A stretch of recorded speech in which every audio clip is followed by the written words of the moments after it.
थोड़ी देर बाद पिता पुत्र की जोड़ी एक नौजवान के साथ लौटी। वो था रमेश लालवानी। उन्होंने उसे पटेल खानदान के मुखिया और अनन्या से मिलवाने के लिए ले आए। दादाजी, ये मेरे दोस्त हैं, मिस्टर रमेश लालवानी। मनीष ने गर्व से परिचय कराया, जैसे कोई बेशकीमती हीरा दिखा रहा हो। हरिप्रसाद पटेल फिर खड़े हुए इस खास मेहमान का स्वागत करने। मिस्टर लालवानी, आज रात आपका हमारे साथ होना सम्मान की बात है, हरिप्रसाद ने नम्रता से कहा, जैसे कोई बड़े दरबार में झुक रहा हो। लालवानी खानदान लंबे वक्त से खुराना परिवार का साथ देता आया है, तो मुझे लगा आना ठीक रहेगा। रमेश ने ठंडे लहजे में जवाब दिया, जैसे कोई बर्फ का टुकड़ा बोल रहा हो। मिस्टर लालवानी, ये मेरी मंगेतर अनन्या पटेल। मनीष ने अनन्या को आगे किया। रमेश ने बस सिर हिलाया और कुछ नहीं बोला। उनके पीछे खड़े प्रकाश खुराना का दिल बैठने लगा। उन्होंने सबको बताया था कि उनका बेटा और रमेश गहरे दोस्त हैं, लेकिन रमेश का पटेल खानदान के प्रति ये ठंडा रवैया क्या था। मिस्टर लालवानी, मैं कुछ और लोगों से आपको मिलवाना चाहता हूं, प्रकाश ने कहा, रमेश की इजाजत का इंतजार करते हुए। रमेश ने फिर सिर हिलाया और प्रकाश ने अनन्या और अपने परिवार को बुलाया। सर, ये मेरी पत्नी विद्या और मेरी बेटी काव्या, प्रकाश ने कहा। रमेश का चेहरा खुराना की महिलाओं के सामने थोड़ा नरम पड़ा, लेकिन फिर भी ठंडक बरकरार थी।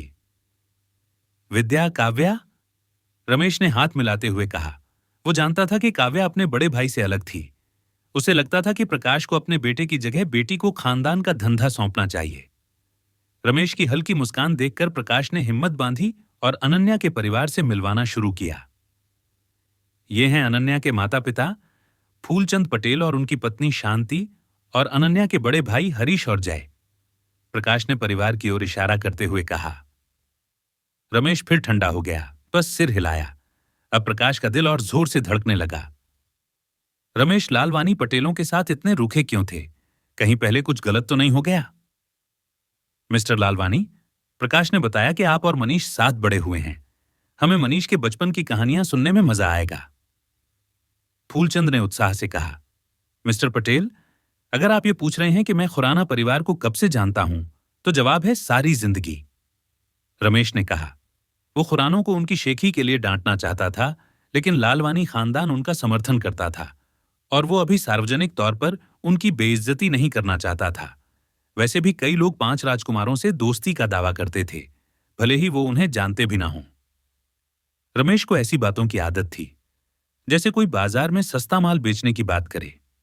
वाह, मेरा होने वाला दामाद तो कमाल का है, फूलचंद ने जोर से कहा, ताकि सारा खानदान और मेहमान सुन लें। फूलचंद, क्यों ना खाना शुरू करवाएं, मेहमान भूखे होंगे, प्रकाश ने जल्दी से कहा और अजीब स्थिति से बचना चाहा। उसे पता था कि आज रात के बाद उसे और मनीष को अपनी बड़बोली शेखी का खामियाजा भुगतना पड़ेगा। हाँ, मिस्टर लालवानी, हमने आज अनन्या और मनीष की सगाई के लिए सबसे महंगा खाना और ड्रिंक्स ऑर्डर किए हैं। कुछ खास डिशेज भी मंगवाई हैं, जो वेटर्स का दावा है कि आपके स्वाद को हिलाकर रख देंगी। फूलचंद ने शेखी बघारी, जैसे कोई बाजार में माल बेच रहा हो। हमारे साथ बैठिए मिस्टर लालवानी, मनीष ने अपनी टेबल की ओर इशारा किया। सब लोग फंक्शन रूम के आगे की सीटों की तरफ बढ़े, लेकिन उन्हें नहीं पता था कि उनका खास मेहमान दूसरी दिशा में जा रहा था। मेहमानों की नजरों से यह छुपा नहीं। फुसफुसाहट शुरू हो गई।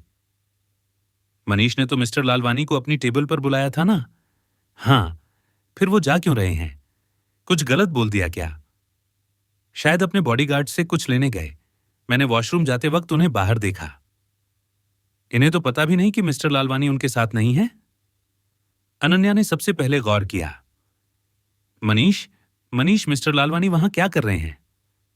मनीष तुरंत रमेश की तरफ भागा। सर, हमारी टेबल तो वहां है, मनीष ने हाँफते हुए कहा। रमेश ने उसे अनदेखा किया और सीधे अर्जुन के पास जाकर बैठ गया। पूरा कमरा जैसे सन्नाटे में डूब गया, जैसे कोई तूफान से पहले की शांति हो। मिस्टर, लगता है आप गलत टेबल पर बैठ गए, ऐश्वर्या ने अर्जुन के पास से झांकते हुए कहा, आंखों में हल्की सी हैरानी। क्या बात मिस पटेल, अब मुझे पहचानती ही नहीं? रमेश ने शरारती मुस्कान के साथ कहा। या कहूं मिसेस गुप्ता, मैं तुम दोनों को बधाई भी नहीं दे पाया। अर्जुन, पूरा फंक्शन रूम जैसे सन्नाटे में डूब गया। रमेश लालवानी 5 राजकुमारों में से एक, उस निकम्मे अर्जुन गुप्ता से ऐसे बात कर रहा था जैसे पुराने यार हों। मिस्टर लालवानी, आप इन्हें जानते हैं? मनीष खुराना ने हैरानी से पूछा, जैसे कोई बम फट गया हो। हाँ, रमेश ने छोटा सा जवाब दिया, जैसे सांस बर्बाद नहीं करना चाहता। सर, क्यों ना आप हमारी खास टेबल पर बैठें? मेरे पापा और होने वाले ससुर जी आपसे और बात करना चाहेंगे। मनीष ने कोशिश की रमेश को अपनी टेबल पर ले जाने की। क्या हम यूनिवर्सिटी में क्लासमेट्स थे? ऐश्वर्या ने अचानक पूछा। हाँ, थे तो, लेकिन मैं और अर्जुन तो बहुत पुराने यार हैं। रमेश ने गर्मजोशी से मुस्कुराते हुए कहा। रमेश, ये क्या तमाशा है? अर्जुन ने सपाट चेहरे से पूछा। मैं इस पार्टी में मेहमान हूं और यहां सिर्फ तुझे जानता हूं। अब क्या, अजनबियों के साथ बैठूं? रमेश ने हंसते हुए कहा, जैसे कोई बचपन की शरारत कर रहा हो। तू मेजबानों की बेइज्जती कर रहा है। अर्जुन ने बिना कोई भाव दिखाए कहा। मनीष, जो अभी भी खड़ा था, सोच में पड़ गया। ये पटेल खानदान का निकम्मा दामाद रमेश लालवानी को कैसे जानता है और इतना करीब कैसे? दोनों तो ऐसे बात कर रहे थे जैसे पुराने दोस्त हों, और अर्जुन को रमेश से जैसे चिढ़ भी थी। लेकिन पुराने दोस्त ये मुझे बेइज्जत करने की हिम्मत नहीं करेंगे, रमेश ने दांत चमकाते हुए कहा। उसे मजा आ रहा था अर्जुन को छेड़ने में और साथ ही पटेल और खुराना खानदानों को नीचा दिखाने में। आज तुझे डेट पर नहीं होना चाहिए था। अगर मैं गलत नहीं हूं तो अंकल आज रात तुझे किसी से मिलवाने वाले थे। वो अब तक सोच रहे होंगे कि तू कहां गायब है। अर्जुन ने फोन पर टैप करते हुए कहा। मुझे ताज्जुब नहीं कि तुझे यह भी पता है। ठीक है, तू जीत गया। मैं अपनी जगह पर लौटता हूं। रमेश ने जगह कहते हुए हवा में उंगलियां हिलाईं। रमेश उठा, जिससे मनीष ने राहत की सांस ली, लेकिन एक कदम चलकर वो रुका, मुड़ा और फिर अर्जुन और ऐश्वर्या की तरफ देखा।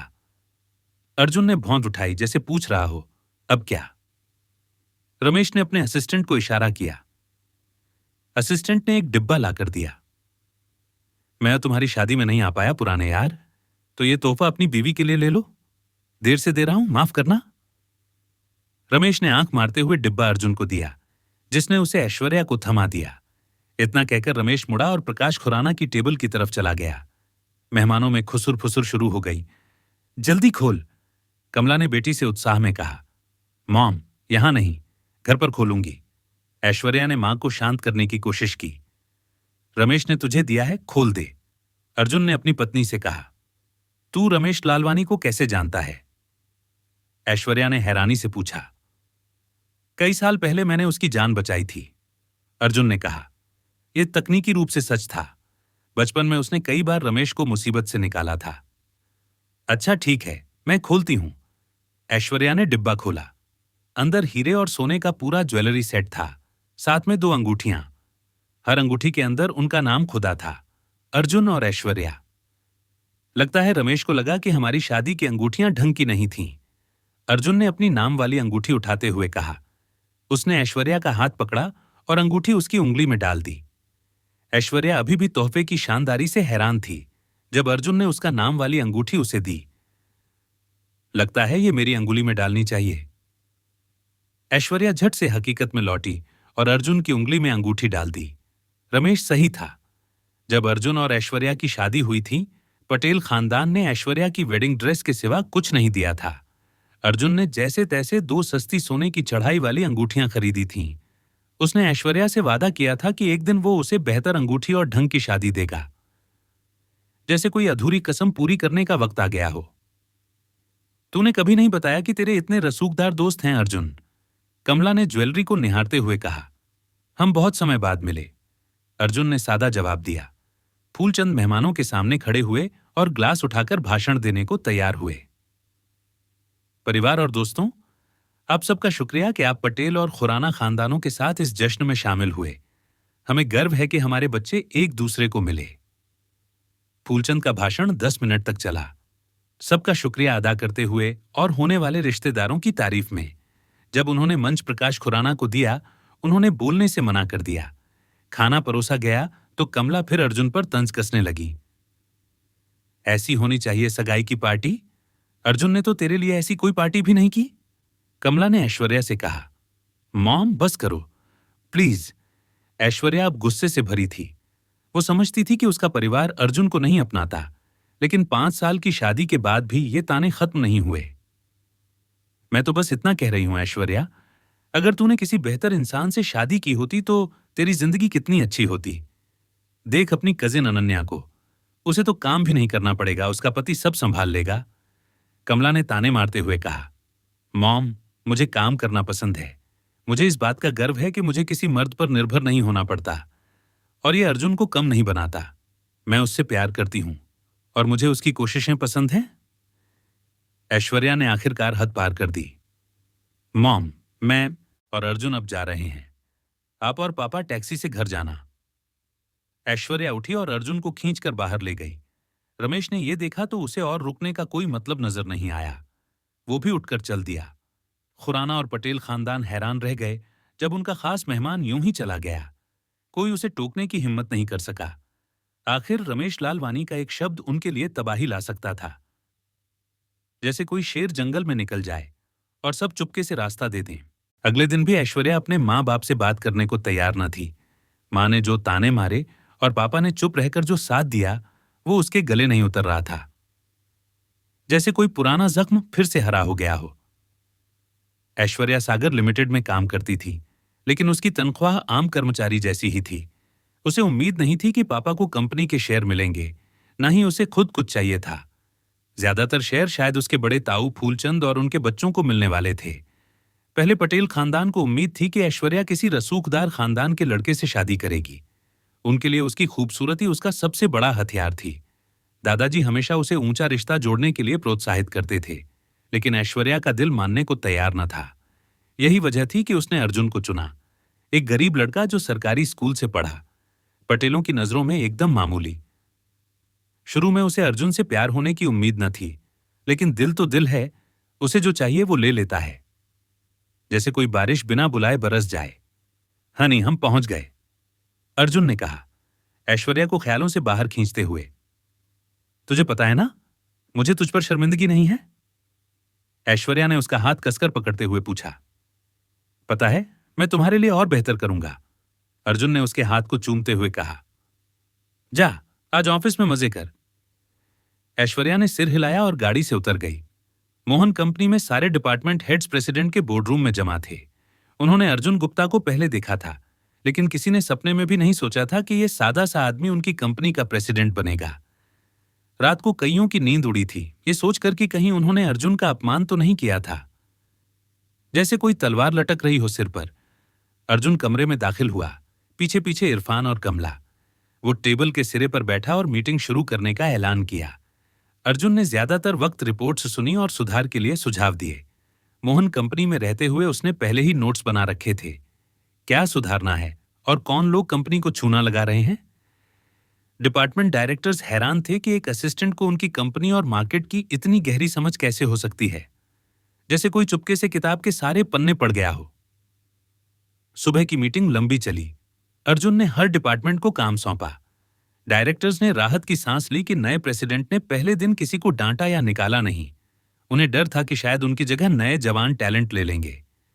मीटिंग खत्म होते ही डायरेक्टर्स बाहर निकले, जहां उनके मातहत कर्मचारी इंतजार कर रहे थे।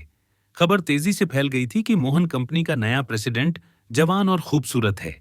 डायरेक्टर्स ने नए प्रेसिडेंट की ओर कोई जानकारी देने से मना कर दिया, लेकिन सब इस बात पर सहमत थे कि वो वाकई जवान और अच्छा दिखता है, जैसे कोई नया सूरज चमक रहा हो। कमला, दोपहर में कोई मीटिंग है? अर्जुन ने पूछा। जी सर, 2 बजे इंटीरियर डिजाइनर आएंगे आपके ऑफिस का नया लुक डिस्कस करने। 4 बजे एचआर डिपार्टमेंट का डायरेक्टर कर्मचारी नीतियों में कुछ बदलाव पर बात करना चाहता है। 5 बजे सेल्स डायरेक्टर अपनी योजनाएं पेश करना चाहता है। कमला ने पूरा शेड्यूल गिना दिया। नवाबी में मेरे लिए लंच की बुकिंग करवा सकती हो? अर्जुन ने पूछा। गुप्ता ग्रुप के लिए वहां हमेशा एक रूम बुक रहता है सर। मैं चेक करती हूं कि आज कोई यूज तो नहीं कर रहा, कमला ने कहा और फोन डायल करने लगी। जल्दी बता देना, अर्जुन ने कहा। कमला ने सिर हिलाकर जवाब दिया। इरफान, मेरे लिए ऑफिस में कॉफी ले आ, अर्जुन ने कहा। इरफान ने सिर हिलाया और चला गया। अर्जुन अपने ऑफिस में गया और चारों तरफ नजर दौड़ाई। प्रेसिडेंट का ऑफिस पुराना पड़ चुका था। इसे नया रंग रूप चाहिए था जो मोहन कंपनी के भविष्य को दर्शाए, जैसे कोई पुरानी हवेली को नया ठाट देना हो। सर, नवाबी में रूम बुक हो गया? कमला ने दाखिल होते हुए कहा। और सर, मार्को ने ये भेजे हैं। बोले ये मिस्टर गुप्ता की तरफ से हैं। कमला, मेरे खानदान में कई मिस्टर गुप्ता हैं, पापा की तरफ से हैं, ठीक है? अर्जुन ने मजाकिया लहजे में पूछा। जी सर। पहला कार्ड एक क्रेडिट कार्ड है जिसकी कोई लिमिट नहीं। दूसरा कार्ड मोहन कंपनी की पिछले 13 साल की कमाई का है। तीसरा कार्ड आपकी पत्नी के लिए तोहफा है, मार्को ने नहीं बताया इसमें कितना है। चौथा कार्ड आपकी प्रॉपर्टीज की कमाई का है। कमला ने विस्तार से बताया। मार्को ने हर कार्ड का हिसाब साफ साफ दिया था। ठीक है, मार्केटिंग डिपार्टमेंट को बोल दो, जो रिपोर्ट मांगी थी वो सोमवार तक तैयार रखें, अर्जुन ने याद दिलाया। जी सर, कमला ने कहा और जाने को मुड़ी। अर्जुन ने फटाफट फोन उठाया और ऐश्वर्या को कॉल किया। आज ऑफिस में व्यस्त नहीं है? ऐश्वर्या ने कॉल उठाते ही पूछा। हनी, मैं तुझे लंच का वादा भूल नहीं गया, अर्जुन ने सवाल टालते हुए कहा। आज मैं लंच के लिए फ्री हूं, कहां मिलें? ऐश्वर्या ने पूछा। तेरे ऑफिस की लॉबी में मिल, सरप्राइज है, अर्जुन ने कहा। ठीक है, दोपहर को मिलते हैं, ऐश्वर्या ने हार मानते हुए कहा। बाय हनी। अर्जुन ने कॉल काटा और होंठों पर हल्की सी मुस्कान थी, जैसे कोई नया खेल शुरू होने वाला हो। अर्जुन सागर लिमिटेड की बिल्डिंग के बाहर खड़ा था। ज्यादातर कर्मचारी उसे पहचानते थे। ऐश्वर्या को सागर लिमिटेड की देवी माना जाता था और कईयों को यकीन नहीं था कि उसने अर्जुन जैसे लड़के से शादी क्यों की। जैसे कोई चांदनी जमीन पर उतर आई और किसी साधारण से दिए के साथ बंध गई। ये मिस ऐश्वर्या पटेल का पति नहीं है? एक लड़की ने पूछा जब कर्मचारियों का एक समूह उसके पास से गुजरा। हां, सुना है वो उस छोटी सी फोन बनाने वाली कंपनी मोहन कंपनी मेन काम करता है, दूसरी ने कहा। कितना जाया हुआ, ऐश्वर्या ने इससे शादी कर ली जबकि वो कहीं बेहतर कर सकती थी, पहली लड़की ने फिर कहा। लेकिन मानना पड़ेगा वो अच्छा खासा दिखता है। अगर मुझे नहीं पता होता कि ये कौन है तो मैं समझती कोई हीरो है या किसी अमीर खानदान का बेटा। क्या जाया हुआ, शायद इसलिए ऐश्वर्या के परिवार से उसकी नहीं बनती। उसने शादी करके सबको निराश कर दिया। अर्जुन को ऐसी बातों की आदत थी। लोग सोचते थे कि वो उनकी चुगलियां नहीं सुन सकता, जबकि वो साफ साफ सुनाई देती थीं। जैसे कोई हवा में तीर चलाए और सोचे कि वो किसी को नहीं लगेगा। मुझे नहीं लगता कि ऑफिस के ठीक बाहर चुगली करना ठीक है। अचानक ऐश्वर्या की आवाज गूंजी। कर्मचारी चौंक गए, वो उनके पीछे खड़ी थी। मिस ऐश्वर्या, हम तो बस आपकी तारीफ कर रहे थे, एक कर्मचारी ने हड़बड़ाते हुए बचाव किया। मेरे पति के बारे में दोबारा चुगली करते पकड़ी तो अच्छा नहीं होगा। ऐश्वर्या ने डांट लगाई और तेज कदमों से चली गई। हाय ऐश्वर्या, हनी, अर्जुन ने उसकी कमर में हाथ डालते हुए कहा। चल, इससे पहले कि ये लोग मेरा भूखा मूड खराब करें, ऐश्वर्या ने अर्जुन की तरफ इशारा करते हुए कहा।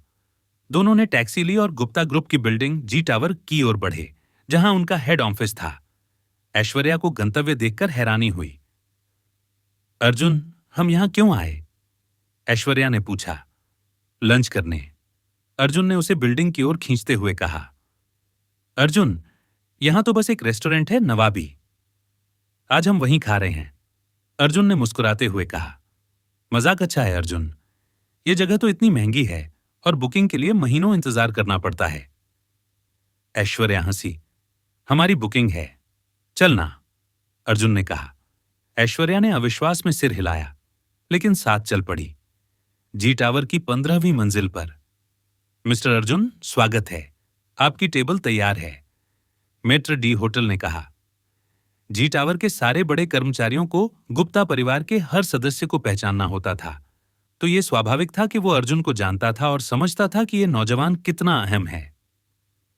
देखा, मैंने झूठ नहीं बोला, अर्जुन ने ऐश्वर्या के कान में फुसफुसाया। हेड वेटर तुझे कैसे जानता है? ऐश्वर्या ने शक भरे लहजे में पूछा। उसे समझ नहीं आ रहा था कि अर्जुन ने बुकिंग कैसे की और खाने का बिल कैसे चुकाएगा। ये लोग अपने ग्राहकों को जानने की कोशिश करते हैं, आखिर यहां खाने के लिए मोटी रकम चुकानी पड़ती है। अर्जुन ने कंधे उचकाए, उम्मीद में कि ऐश्वर्या उसका झूठ मान ले। सर, आपकी टेबल? वेटर ने एक गुप्त दरवाजा खोला। कमरे में एक बड़ी खिड़की थी, जहां से पूरा शहर दिखता था। सागर लिमिटेड और मोहन कंपनी की बिल्डिंग, पार्क और बिजनेस सेंटर के बाहर की रिहायशी बस्तियां। ऐश्वर्या का मुंह खुला रह गया। अर्जुन ने शहर के सबसे खास रेस्टोरेंट में सबसे खास रूम कैसे बुक कर लिया? अर्जुन ने वेटर को धन्यवाद दिया और ऐश्वर्या को कुर्सी तक ले गया। वो अभी भी सदमे में थी। सवाल मत पूछ, बस मजे ले, अर्जुन ने मुस्कुराते हुए कहा। तुझे यकीन है कि तू ये अफोर्ड कर सकता है? अर्जुन, तुझे पता है मुझे ये सब मायने नहीं रखता। मेरे लिए बस इतना काफी है कि हम साथ हैं, ऐश्वर्या ने चिंता भरे लहजे में कहा। डर था कि अर्जुन उसे खुश करने के लिए अपनी जेब में सेंध लगा रहा है। मैंने कहा ना, चिंता मत कर, अर्जुन ने सवाल टाल दिया। तभी वेटर्स स्टेक लेकर आए। अर्जुन ने कमला से पहले ही ऑन ऑर्डर देने को कहा था ताकि पहुंचते ही खाना शुरू हो सके। वेटर्स के बाद एक अधेड़ उम्र का शख्स आया और खुद को नवाबी का मैनेजर बताया। मिस्टर अर्जुन, ये वाइन की बोतल आपको दी जा रही है हाउस की तरफ से। उम्मीद है आप और आपकी पत्नी को खाना पसंद आएगा, मैनेजर ने कहा और वेटर्स को वाइन ग्लास तैयार करने का इशारा किया। ये तो बहुत ज्यादा है, ऐश्वर्या ने सिर हिलाया जैसे कोई अजीब सा सपना देख रही हो। ऐश्वर्या और अर्जुन ने खाना खाया जबकि ऐश्वर्या ने अपनी सुबह की बातें बताईं। उसका दिन तनाव भरा था और ये लंच डेट उसे राहत दे रहा था, लेकिन वो सोच रही थी कि ये लंच उसे सुकून दे रहा है या और तनाव। खाना खत्म होने पर ऐश्वर्या वॉशरूम जाने को उठी। मैनेजर ने मौका देखकर अर्जुन से बात की। मिस्टर अर्जुन, आपके पिताजी ने कहा कि ये खाना उनका ट्रीट है। हम नवाबी में आपके लौटने का इंतजार करेंगे सर, मैनेजर ने कहा।